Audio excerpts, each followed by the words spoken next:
This episode of the Edify Studios podcast is brought to you by Vitrum Glass Group.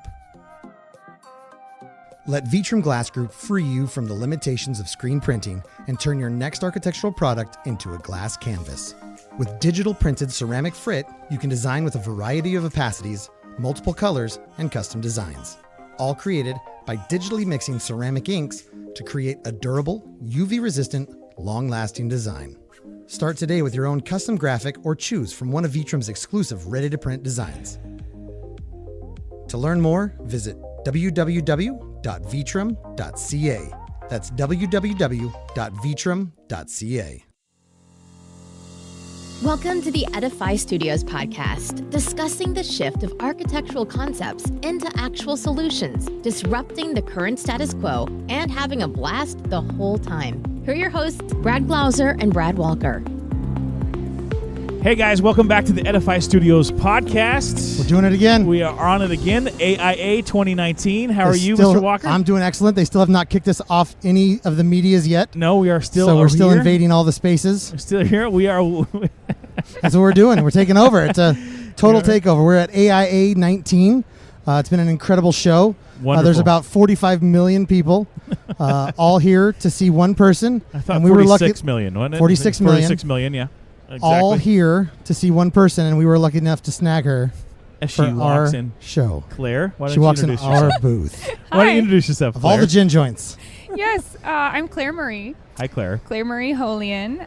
Use first and middle. My parents were very creative with the name. Claire Wholean. And I'm absolutely thrilled to be here with the Brads. Yeah, Brad that's Squared. right. Brad That's us. Squared. Yeah, however it works. It just rolls off the tongue. Name's so nice we use it twice. Yeah. Hi, Brads. Hi. Well, hello. It's good to see you. Good to meet you. We actually Thanks. get to know you for a little bit of the first time right now. I think that's what's happening. Yeah, this is Wonderful. So you guys are actually going to join us getting to know Claire a little bit. Great. So and can you call me Clair Marie, please? Yes, yes, absolutely. She No, that's literally just talked about she did. the first and middle. We just went through that. So we want to rewind that a little bit. Claire Marie. Hi, Claire Marie. Good to see you. Right? Thanks, Brad. You're very welcome. In case of an accident, you can Yes. also throw in Anne Marie or Jean Marie. You know, Okay. any of those Anything are better that- than Claire. Oh. Is it Yeah. Or even Tell me Marie why. Claire. Okay. Yeah. You can reverse it. We can Mhm. flip You can it. be creative. I like Yeah. But two names. Two names with So- a Marie. We're one name, but two names. Yes. You're Yeah. two names just in general. Yeah. I Yeah, like so it. I'm the square root. You're Wow. squared, I'm square root. Man, she's Mhm. on it today. And It very is- and very math heavy already. yeah. At 3:06 in the afternoon, Super she math is heavy like already. bright and alive. I mean, it's Yes. great. So give us a snapshot. Take us back. Mhm. Not that far.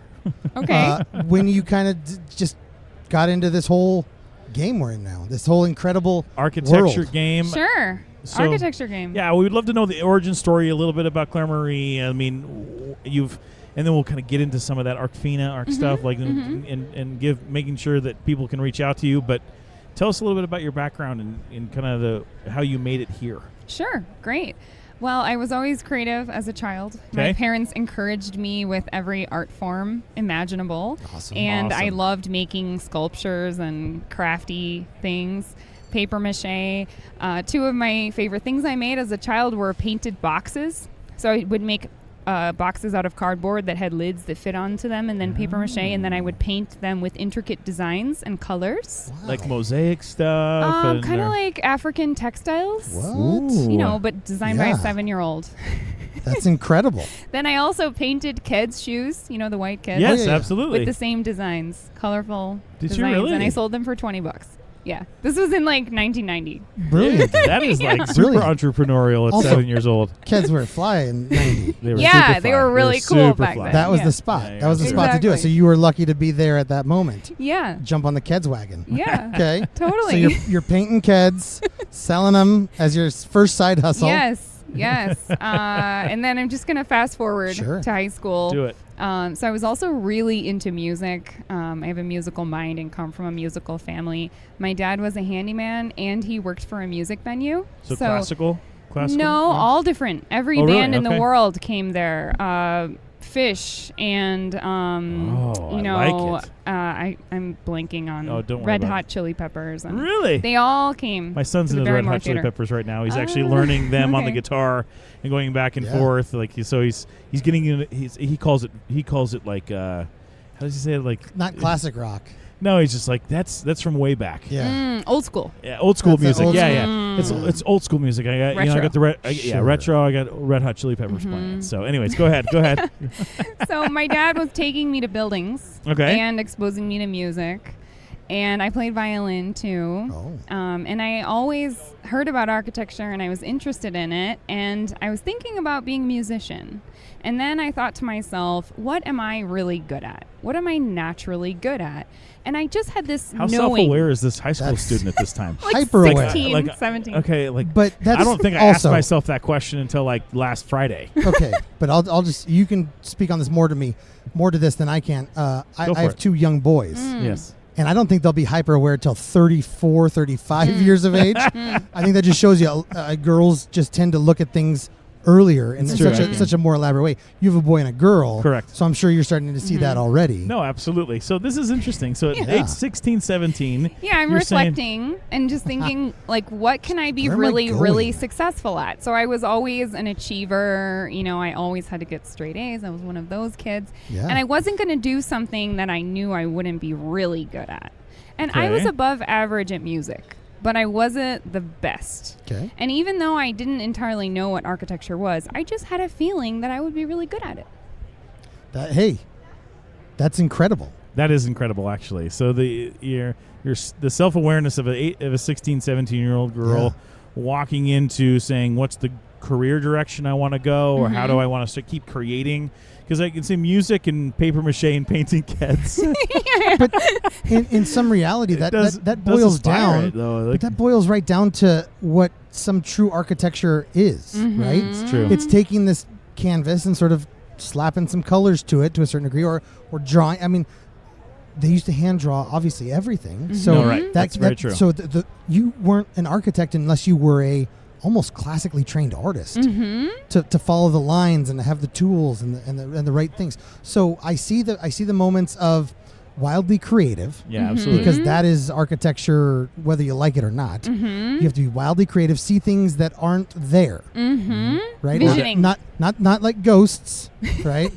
Not Not ghosts, or ghosts. something. But to see things. Visioning was a great way to say it. Is you have to be able to conceptualize something that isn't there yet, but could be and should be and will be, right? Envisioning. And visioning, Yes. absolutely. And then you tie all those together, and I think that screams architect. To realize it is incredible, and to pursue it is even better. So what was there classes? Was there actually different avenues? I mean, where in the country is this right now? Let's This talk is in about Wisconsin. Oh. Yeah. America. And I had a grandfather who was an architect. That's cool. What too. part of Wisconsin? Milwaukee. Milwaukee. Yeah. Okay. And Milwaukee. one of his sons became an architect, and his father was too. So there were 3 generations Wow. before me. Yeah.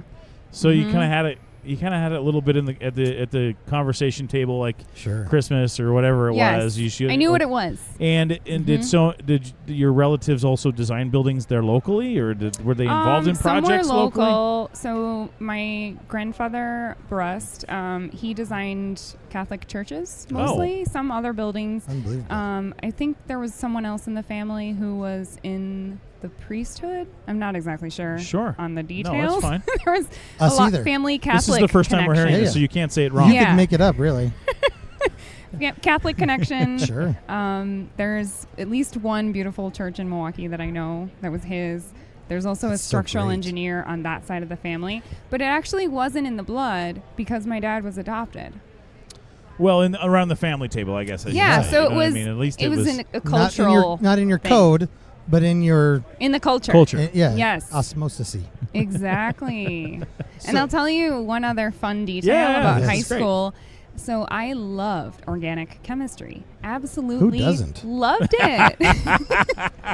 Who doesn't? Loved organic chemistry. No, obviously. And my one disappointment of architecture school was that I couldn't take organic chemistry. It wasn't required. Like for the every major. high school student. Yeah. So I have Walks this down sciencey part the hallway, of my brain. just hanging their head. Where is that organic chemistry class? That is not one of the things I hated about high school. So good for you. Ages and leaps abound above most people. That's great. Now you really know me. Yeah. Yes. Well, yes. they really know you too. Yeah, so this no, is no, actually that's- great. This is really good. This is incredible. So now you're in Wisconsin, and you're still plotting your course. You decide on a direction, and then you go where? I decide to get a scholarship. Okay. Yeah. So I ended up going to IIT in Chicago. I had a full ride there. I wanted to go to New York, but I didn't know about Cooper Union at the time, their tuition-free school. So I tried Pratt, but I only got a half scholarship to Pratt. So that's why I went to Chicago. IIT. Yeah. Yeah, it was an amazing experience. However, I still wanted to go to New York. I have my heart set on that. So I actually Sure. transferred 2 years later and went to Cooper Union and then finished up my degree there. Excellent. And where you wanted to be, Yeah. right? Yeah, I wanted to be Which in New York. is Exactly. Poetic. Outstanding. So you're there. You're finishing up in New York, and you're like, okay, I should probably do something now that I'm doing this. Yeah. Yeah, so I worked for SOM. Oh, That was my my goodness. first job So out you of skid college. more You just Owens- stepped into SOM? Skidmore, Owens, Merrill. My goodness. Yeah, well, I Yeah. talked to the right people. I Sounds like talked to enough people so that I could find. Basically, I talked to everyone I knew until I found someone who knew a partner. Oh my goodness. And you're not. I It's a probably hustle. shouldn't say this, but you're not really supposed to do that anymore. This was a long time Sure. ago. Like the world all of a sudden changed the "it's who you know" policies. Yeah. Don't think so. So I got my No, it's- interview. I went in there. That's good. They put me right in technical. You have to choose technical or design Okay. in the New York office. Okay. So I went into technical. I was in healthcare. My favorite mentor was Bill Sarama. He's a healthcare architect, retired now.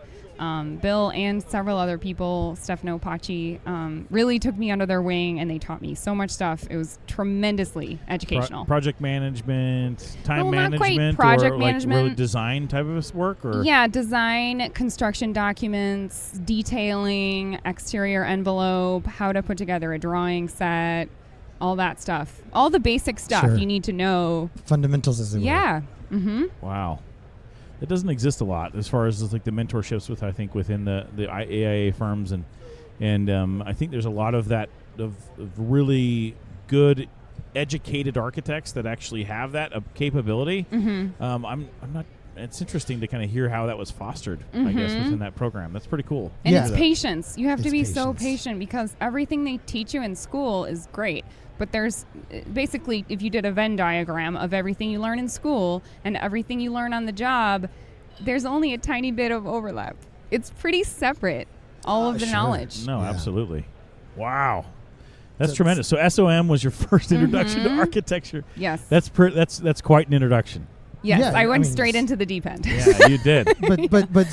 but also starting at somewhere that is so wildly able to give you so much content and perspective and just broad range of what exists out there. Yeah. Right, because you can get into architecture and it can be as microscopic as you want it to be in this one nook of this one niche, or you can have somebody who really spans a globe in a lot of ways. And there's a lot of firms like them that do a vast amount, and they do it very well. So I think that's incredible that to get that much experience. Though it might be like drinking from a fire hose to a certain degree. It was. It's still, Absolutely. It's still a pretty tasty Yeah. fire hose. Yeah. Right? Those Like, are pretty. It's the most delicious fire it's the hose. most delicious. It was immersion. It was learning by immersion. Sure. I That's had pretty my rad. projects that I was working on in technical and healthcare studio, but I was also surrounded by all these other people, and you work super long hours, so you get to know everyone very well. And I sat next to the Tower 1 team. There were 30 architects working on those drawings round the clock before they were going out. And I didn't directly work with her, but I'll mention Nicole Dosso. She's one of my role models of all time. Yeah, we have a she's few. the coolest. Yeah. We have a few. That's pretty Super, rad. just super cool. I'm not sure of her title. I think it's director now at SOM, but she led the Tower 1 team, and just watching her lead that team was absolutely amazing. That's And they also had a studio huge they called responsibility. Black Box, Okay. where they did all this cool new technology stuff. And Black Box would give lectures for everybody else with discussions. It was Inside the great. firm. Yeah, inside the Wow. firm. And see, that's where people start to, I think, detach their understanding of the importance or the role that architects can play in things like this. Seattle recently went through a renovation of the Space Needle. To me, that is a terrifying job to win. Oh yeah, because it's so It's public. so iconic. And iconic. Yeah. And It's everybody's You're going to gonna be be looking at your scrutinized. work, Yeah, and you better not screw up the Space Needle, right? exactly. To me, that is a very similar job where every eye Yeah, is on you. You the pressure. better do a good job, right? So I think that that adds a whole other humane element that gets sort of left out of the equation so many times, because a lot of times it's just like building is a building is a building, right? And we know that it's not, but that amount of pressure I can't even understand. There's some people in Oh. this world that thrive on pressure. And I'm glad they're there, because But if there I was- were asked to do it, we'd be in a heap of trouble. No, I think what you're bringing into the conversation is the responsibility that the architectural community has, because these are the buildings that actually shape our culture, which end up shaping Yeah. the lives of future generations, right? Absolutely. And and those expressions of architecture that is now known as Tower One, and even just the healthcare facilities that you worked on, that actually that take care of those individuals. It's not how many beds or what your occupancy rate, and those things are just residuals of what is going to happen, but how the jobs of the nurses and doctors and the systems and the facility managers, Movement, flow, cleanliness. and the mic, like Hazardous. absolutely, like everything that's in there, the responsibility that you had, that you were able to dive in at the level of SOM in the #1 market in the world. I'm kind of like reeling through this in a little bit. We're just kind of taking inventory and maybe He's spending jealous. spending a He's little bit hyper more jealous. time, like Yes. first off, I didn't know this. This is the first time, you know what I mean? And I'm anyways, it's really, really cool to actually have this opportunity to talk about Well, that. thanks. For sure. I'm happy to share it. Yeah, no, absolutely. It's been an amazing journey, and you're only on my first job. Well, that's all the time we have for today. Thank you for joining the Edify Studios podcast. No. So that's yeah, because we're just getting cooking, right? Like that's just beginning and the shaping of the Foundation. of the drive, right? That's just starting to format the roadmap. So where do we go next? Okay, so the recession happened. It did? When? What? 2008. Oh, Yeah. what? So I Yeah. joined the profession right Ooh. before in 2007. Yeah. Yeah. It's about the time we started busting into this, and Busting in this side of it. I've been a part of it since about 2002. So, and I just stayed within it. I don't know if it was smart or not, but we're here. yeah. You're still here. Yeah. So no, So no, it wasn't. no, it's great. You survived. Yes, you you more did. than survived. You thrived. You did. But no, go ahead. So 2008. Yeah, rolled recession around. happened. Okay. A whole bunch of people were laid off from SOM. I actually made it through 6 months of layoffs, so I'm proud of myself for that. Yes, that's huge. Even though I had only been there for 1 year. It's a big deal. So then I worked freelance for a little while Okay. for a sole practitioner architect, and I got to get a taste of what high-end residential is like in New York City. Oh. Worked on an apartment that was combining 2 units on a Park Avenue building. Okay. Wow. And then after that, I worked for a small firm called Kenny & Kahn Architects that does almost exclusively public schools for the School Construction Authority. And that was a really good move because those projects continue Yeah. through the recession. For sure. That They we happen. They're gonna happen. You know, and before this, I was talking about kind of where we'd kind of come into doing, working together. Yeah. It's like through that recession time, we were working a lot of public projects. We were working on just Army bases and Navy bases nationwide, warrior and transition buildings, looking at soldier family care facilities. A lot of those projects from an exterior envelope and blast mitigation and glazing standpoint. So for us, it was the recession actually retrospectively meant a lot for making sure that the infrastructure of America still stands. Yeah. You know, because I think it was really important to kind of just not only see the private sector do so well, but then all of a sudden kind of take a pause But that public sector work, I think, is just so important from like a facilities management Wildly standpoint. important. Wildly So important. that's really cool that you actually similarly experienced the public school nature of the side of the architecture, which is equally as important to tell you the truth. And that's a very intense client. Oh, So yeah. they have their own design standards, and everything's very strict, the Sure. way they review everything. Correct. So that was another kind of pressure cooker. And the schedules are also super rigorous because you have to finish everything before school starts. So if the contractor is late, if something isn't built right, it has to get redone, you are under the gun and you have to finish it. So it did was you- very intense. What did you manage there? Did you run projects and then just run through CA or? Yeah. Okay. It was a small firm. So that role I did move into kind of a blend between project architect and project manager there. Okay. And it was mostly renovations. We had some addition projects. And a lot of the buildings were between 1880 and 1940. So I got a taste of historic preservation at the same time. So it was historic preservation, Wow. schools, renovations, very technical, a lot of building code stuff, and construction administration. Jeez.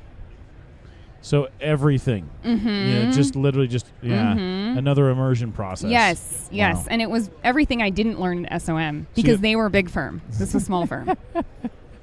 You had to do everything. Yeah, I get it. I can see that. All right. Everything except write the checks. Now I write the checks. Gotcha. So now, bring it back in today. Fast forward. Tell us a little bit about where you're at, what the firm Sure. is, and Yeah. your creation behind it, and why. Totally.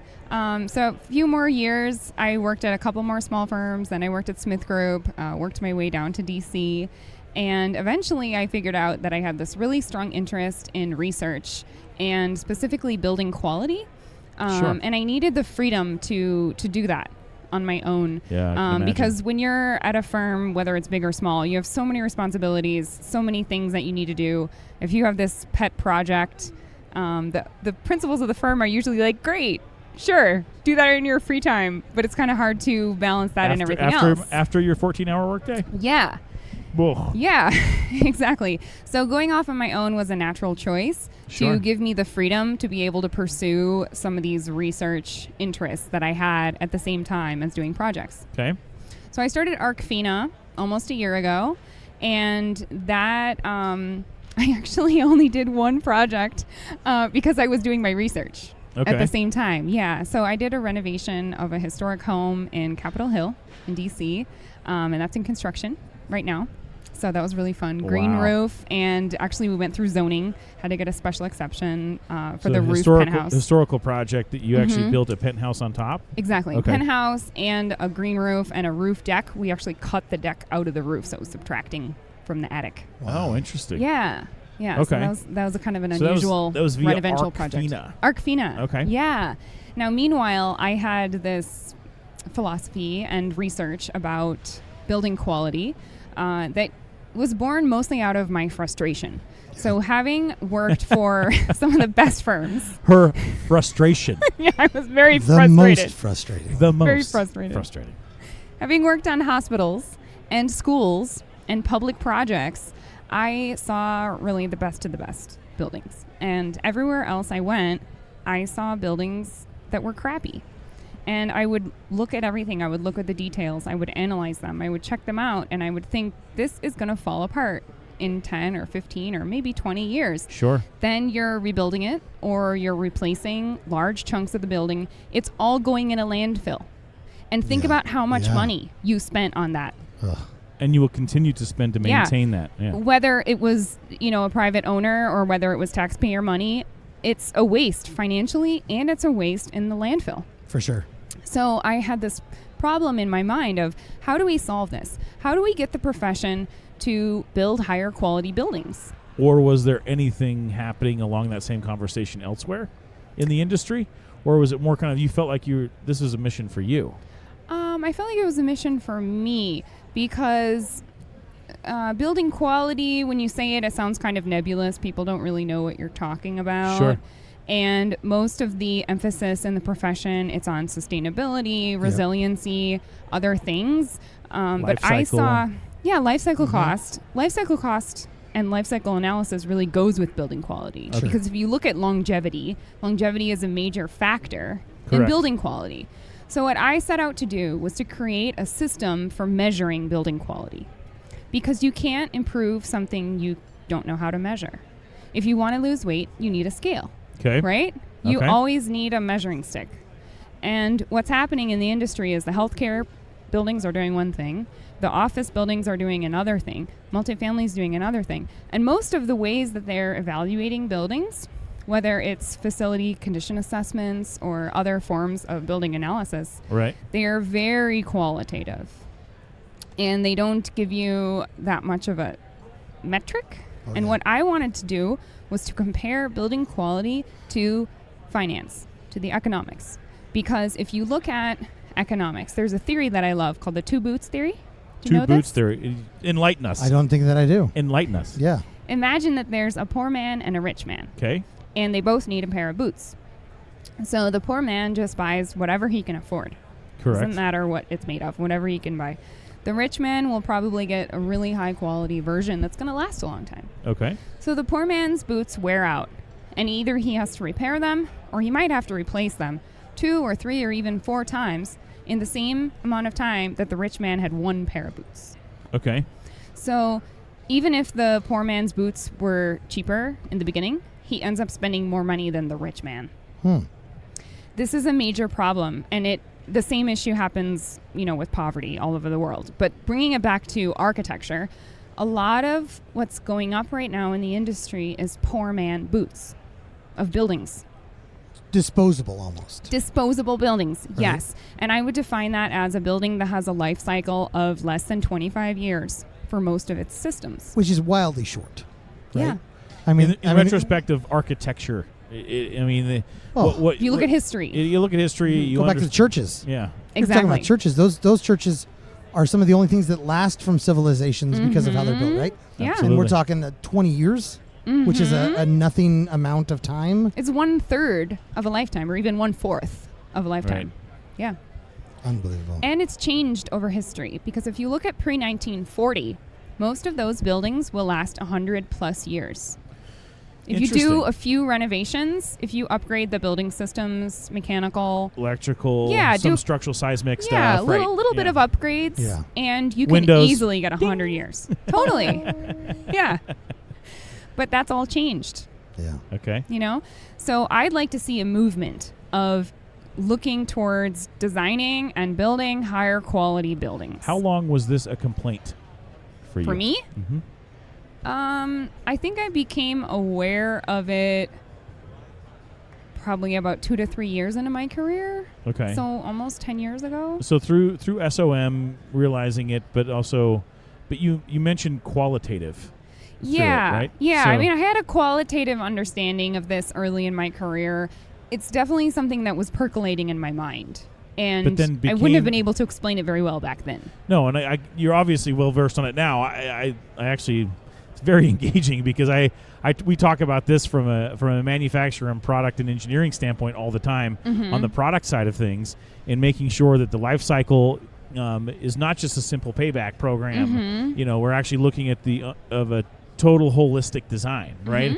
And it's an understanding of not only that it meets a certain specification because it is made of aluminum, so to speak, or a certain species of wood.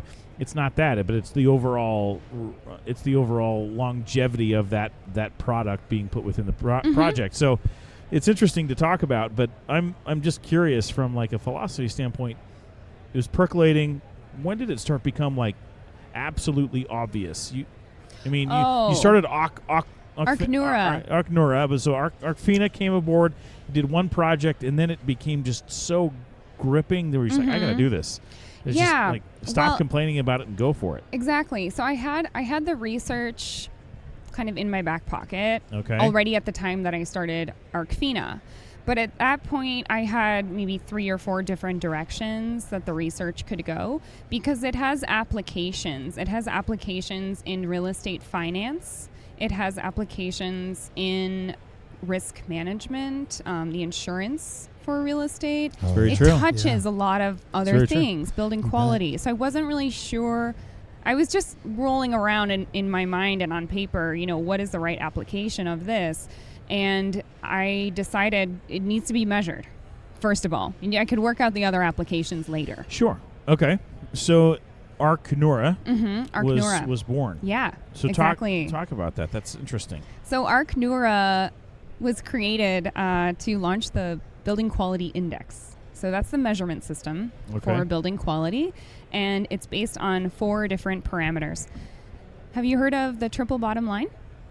Have not heard of the triple bottom line. Okay. I'm very. This is mind bending for us. I mean, because we talk a lot about the direction we want to take, and disrupt that. And I'd love to hear the disruption of basically saying, no, we're going to actually put pen to paper. We're going to actually put measuring tape to board, and we're going to actually do this project. So tell me about that. I'm very interested.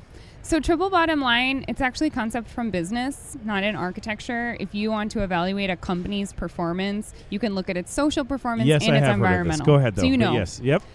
What I did is I added in process to make it quadruple bottom line. Because in architecture, the design process is critical. If you change how you design it, you change the building.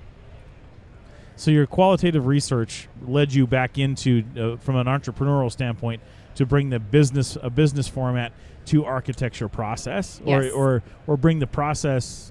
It's a framework. Okay, yeah, it's a framework. So you know how in LEED, like it has sustainable sites, and then it has water, and then it has energy. You know, those different categories. Innovation. Yes, Yeah. These 4 groupings are the categories. Got it. You need some kind of category, otherwise it's just a whole big bucket of stuff. Just flomping around. Which every project basically has been. Or can become very quickly. Yeah, it can. It can get very loose. Yeah, Yes. Got it. So the 4 parameters each have data points. And those data points are what defines building quality. There's 70 plus points. Some of those are yes, no parameters. Other of those have a hierarchy within them. And they're each given a numeric score. So the 4 categories can add up to a number of points.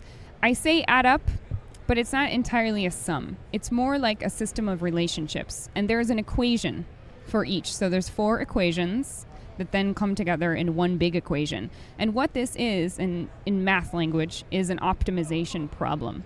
Because you don't want to build the highest quality Taj Mahal for every building. It doesn't make economic sense. But you want to build... the process to go through what it would take to do the Taj Mahal doesn't necessarily detract from the overall cost and cost of the project. The bulk of it can't be that different if it's done right. True. But right? True. Okay, go ahead, though. I'm interested What I mean in this. by optimization is that there's a sweet spot. Yes. You can go all the way. You can put all the bells and whistles. You can Sure. put the fanciest windows and doors, everything you ever wanted. Sure. But there's only so much money that is reasonable and realistic to spend. Sure. So Per project. what is the optimization? What's the optimal amount of money to spend where you get a good amount of longevity, a good amount of durability, where you get social impact, a lot of good performance, environmental performance, resiliency, all these other things. What's the optimal amount? And so what this BQI has done is to create numbers that show you where is that optimal range.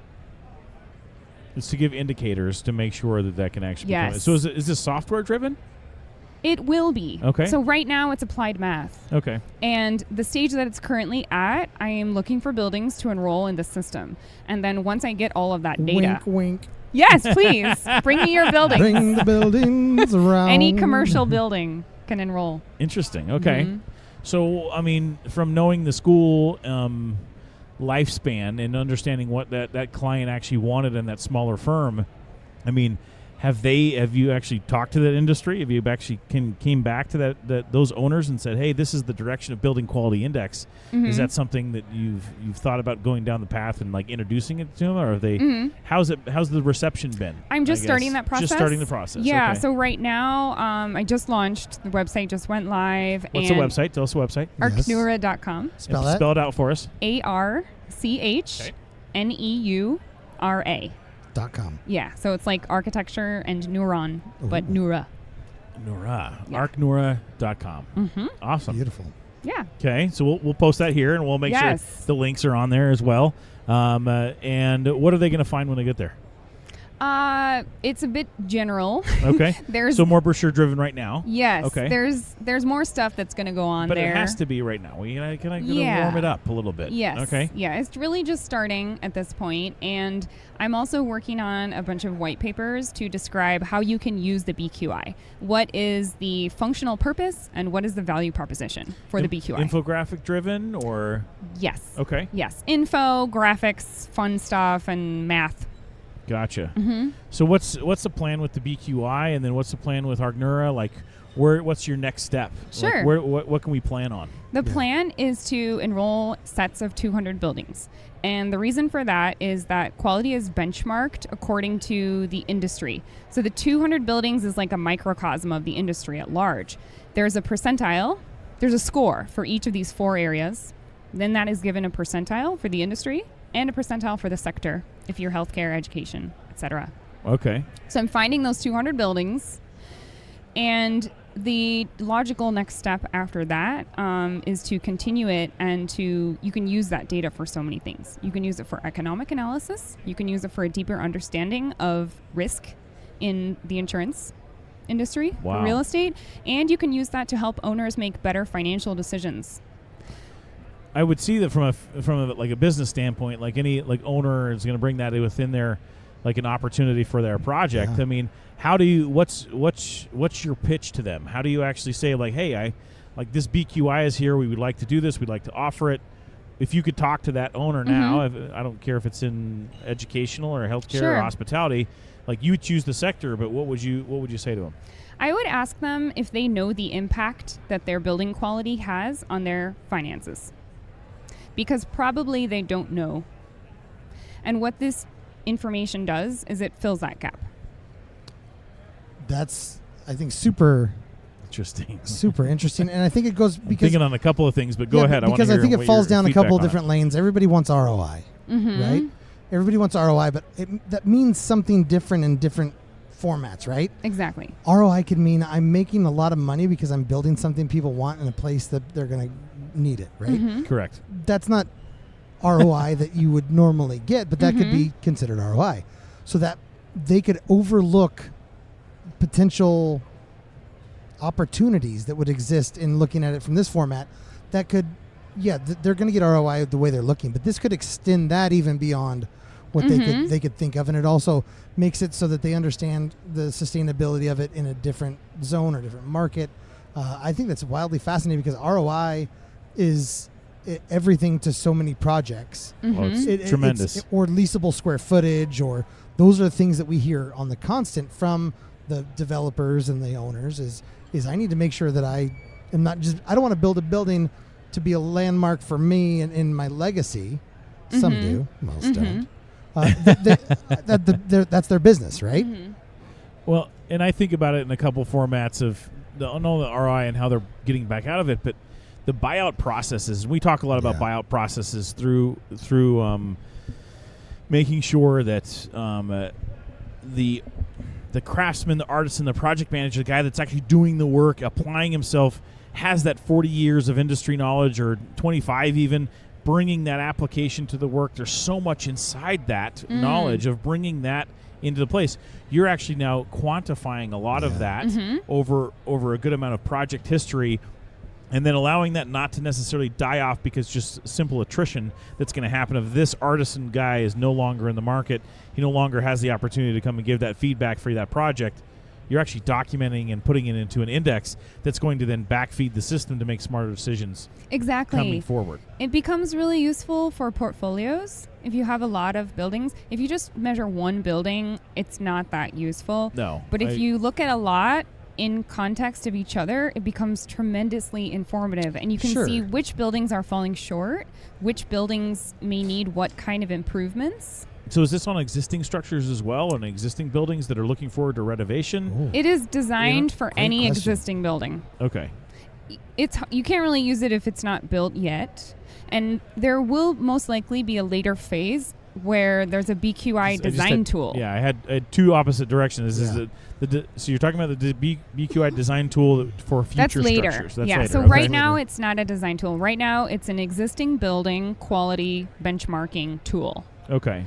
And what can happen later is once we do multiple data sets, multiple groups of these 200 buildings, we'll know what is a BQI 500 building. Then later, architects can say, okay, we're going to build, this one's going to be a BQI 400 because that's appropriate for this sector. Sure. And there will be an optimal budgetary range that is aligned with that. Who sets the standards for the numbers?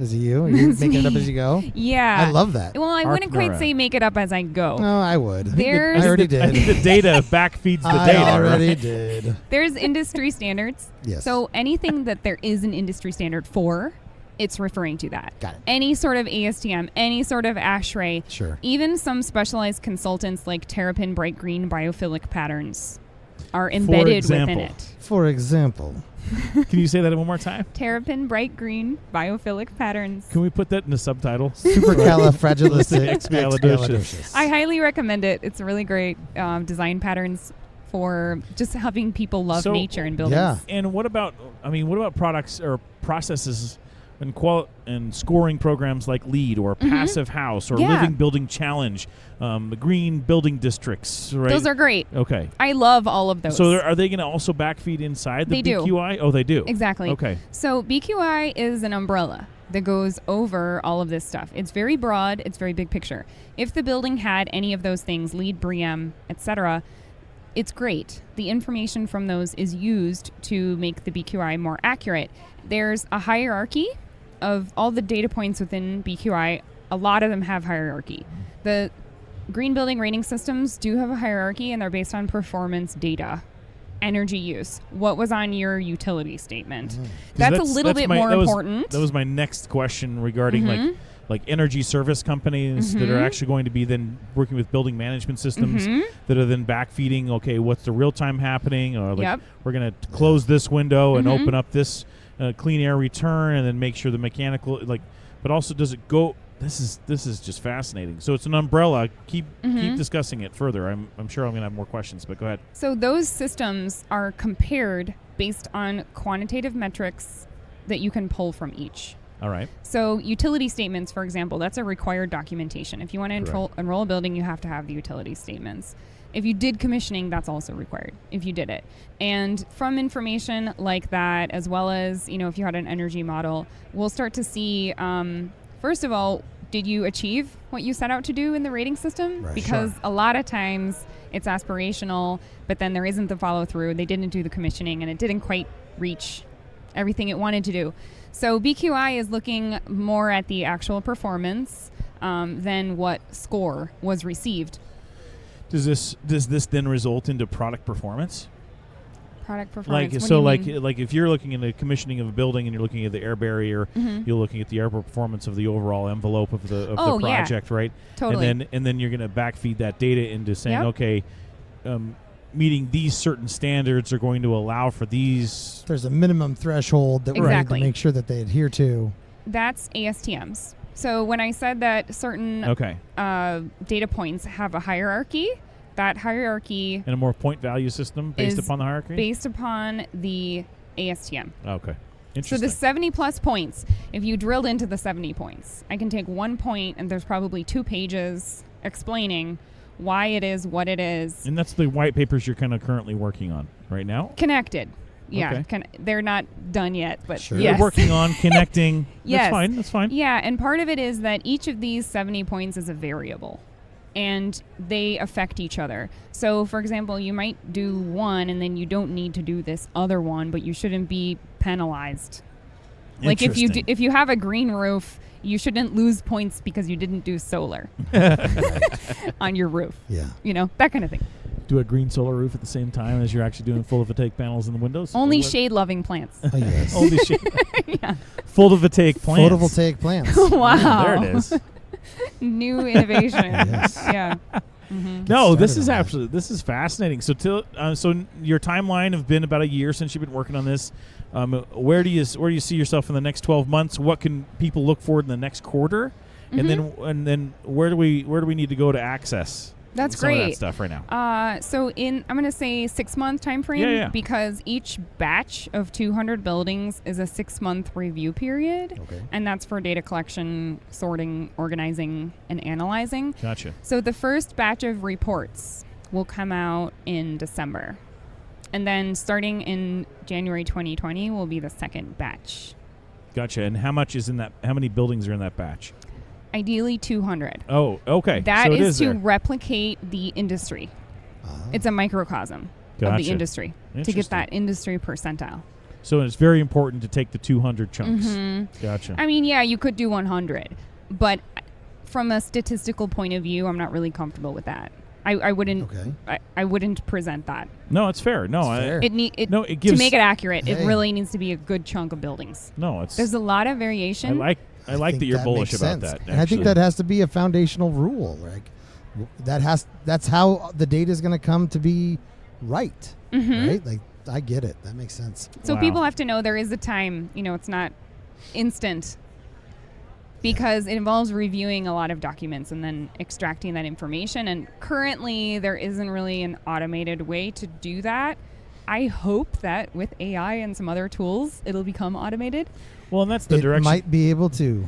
And that's the other direction I talk about. A lot of the energy services companies and the direction they're taking ROI and actually commutative ROI on projects and then looking at building management systems. We know that you've seen the overwhelming BIM, Revit, AI, VR world kind of infiltrate this area.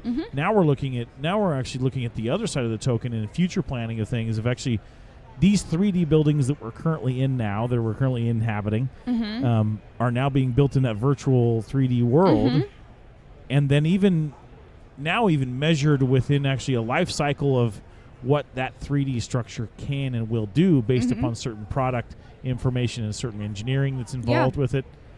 Wow. Are you about to go to that level? I would love it to go to that level. Yeah. So one of the great applications of predictive analytics is the BQI. It would be amazing to sit with Revit and have a Revit plugin that would show you, if I make this design change, here's the change on the BQI graph. Here's what percentile it moves And then you. that's seasonal as well. We're looking in like winter, Seasonal? summer, swing seasons. What do you mean seasonal? So not necessarily the BQI is seasonal. I'm just saying as far as how the building reacts in different ASHRAE markets. You mentioned ASHRAE, so like climate zones. There's already a great software that does that. Okay. Yeah, I wouldn't. I'm forgetting the name, but No, yeah, it's okay. there's Let one. us know what it is. We'll post it. I will. We'll post it back Yeah. on so they can actually get it too. Yeah. That's That actually we'll- a great resource. And I love when somebody says they're already a great something for that, because that's the reality that some people get hung up on is like, I'll do all of it. If there's something that's already good and going, Yeah. let it be. Right? Well, Makes sense. It sounds like we got to actually have a follow-up visit here in the next 6 months. Then there's got to be. I'd love to. It's know? got to happen. It has to happen. That's what I love about these shows specifically is that, well, at least in my world, because there's only his world. there's, well, that's the one I care about. Oh. Hello. In my world, nobody wants to hear me talk about this at all. What do you mean? Like friends over and the family, over the dinner like table at the barbecue like out in the back deck. neighbors, You when know I'm what I at mean? football with my It's too kids. nerdy for them? Oh my gosh, are you kidding me? Well, I'm happy to talk about it anytime. But that's what it's great. That's what's great about these conventions and these shows and such, is that you do get to align with people that you've maybe never met before, or you have met before Right. but never have dove into a certain topic. But to be able to I mean, honestly, this is fascinating. Yeah, Sincerely, Claire no Marie. joke. This is, and I got it right, Claire Marie. Yes, you did. Yes, good job. Finally. It is. It really is at a place where I think we're kind of turning a culture of, inviting that into the space where we need this. It's I think But don't get it wrong. It's super nerdy. Oh, it's super nerdy. Oh yeah. Yeah. But that's what I we am love happy about it. about No, that. that's what I we love love it. about it. Let's get nerdy. That's what it's so great to be able to share with people and have people like yourself here, so we can sort of nerd out and I like it. just let it just be out there. Yeah. And it's phenomenal. I can't say anything but good things about you and what you've done. And Thanks. And just a delightful guest. And Yeah, and so much wonderful. fascinating information. Such a surprise to have you come up. We got to know you through Michelle, and that was a Instagram connection that all of a sudden turned into be like, hey, you want to do this? And we're like, yes, we absolutely want to. Please. Very, very pleasant surprise to have you on the Edify Studios Sincerely. podcast. It's so Delightful. wonderful. Thank you. Absolutely delightful. I'm honored. We're honored. We tie off the show with a what we call the Edify Top 2. Ooh. Right? So Edify Top 2. Edify Top 2 is where we Squared. actually Top squared. To the power of 2.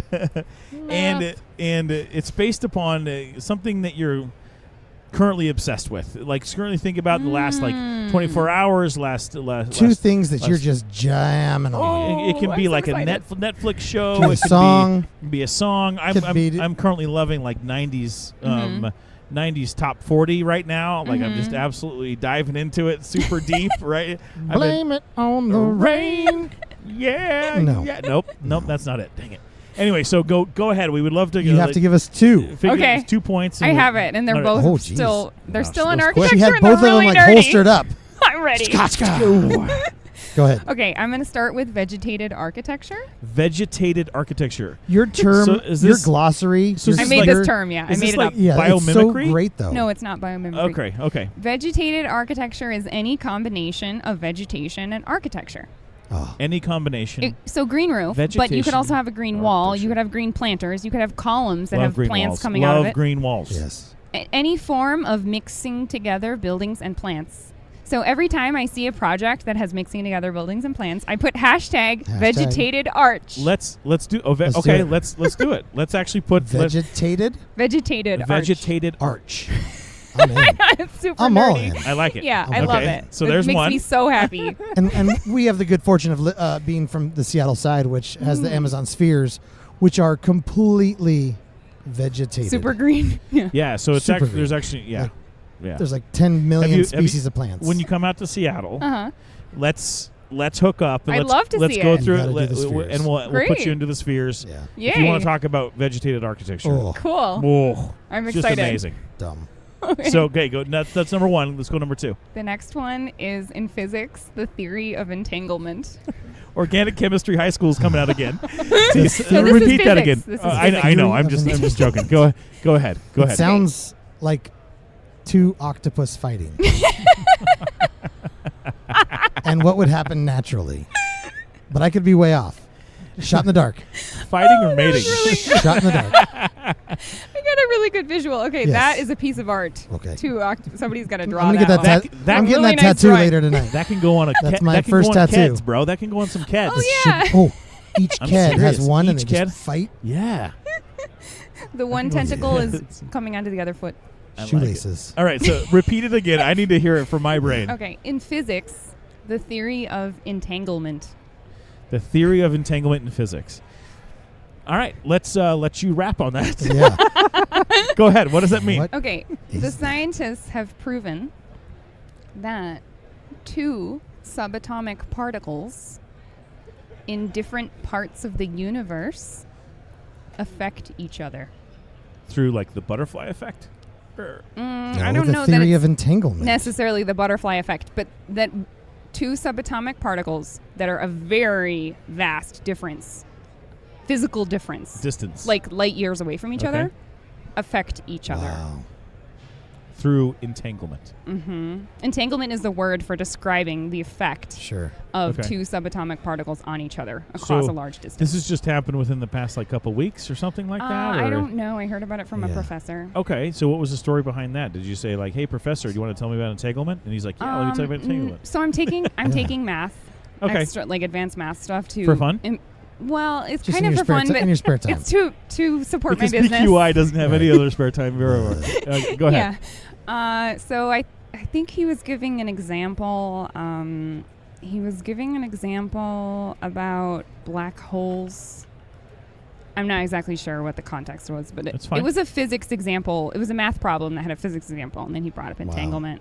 Wow. And the reason why I love that Yes. is because I have always thought to myself, everything is interrelated. Sure. And nothing exists in isolation, even though we try to put things in these neat little boxes. Or the vacuums. Yeah, exactly. They don't really work like that. No. That's just not the way the can't. world works. It doesn't matter what part of the world you're in. Everything is Absolutely. related. Yeah, absolutely. So it was just brilliant for me that these scientists somehow figured that out Wow. and proved it. Well, theoretically, now our worlds are entangled. So that is now a thing. And theoretically, they have been for quite some time. That may be more allegedly, but I'm going to go with Space it. and time continuum. I was Doc Ugh. Brown, bro. I'm about to push this flux I'll be capacitor right Marty now. McFly. Yes, Brads. Let's do I'll it. be George McFly. I'm done. Again, thank you so much. Yeah, this is It's wonderful. been Thank you for wonderful. being part of A it. pleasure. For helping us to edify, for keeping the everything moving, but just for everything. Sincerely, thank you Yeah, so and much. give us those handles one Absolutely. more time. I'm Give us the thrilled. website. Give us the handles one more time. We want to make Sure. sure we reiterate it as much as possible. Go ahead. Okay. Website is archnura.com, ARCHNEURA.com. Excellent. The Archnura hashtag is Brain of Buildings. Brain of buildings. Yeah. And then my other favorite hashtag is Vegetated Arch. Vegetated arch. Yeah. And how can they find you on social media? On Twitter and Instagram, I'm Clair AIA, spelled CLAIR AIA. And LinkedIn, my whole name, Clair Marie Wholean. Excellent. Outstanding. And the website one last time, just because a lot of people are still trying to write down Thanks. vegetated Yeah. arch. Archnura, architecture plus neuron minus the N, ARCHNEURA.com. Excellent. We are better and smarter now for having you on the show, and Yay. sincerely, once again, It was actually a too. very bright Such 3 a o'clock great- event. So thank such a you great so way to much end for it. joining Thank us. you. Our day. We appreciate it. Yeah, we'll catch you next time on Edify Studios podcast. Thanks for joining us. Appreciate it. See you guys. Bye. Thanks for listening to the Edify Studios podcast with hosts Brad Glauser and Brad Walker. To learn more about Edify Studios, visit www.edify-studios.com. That's www.edify-studios.com.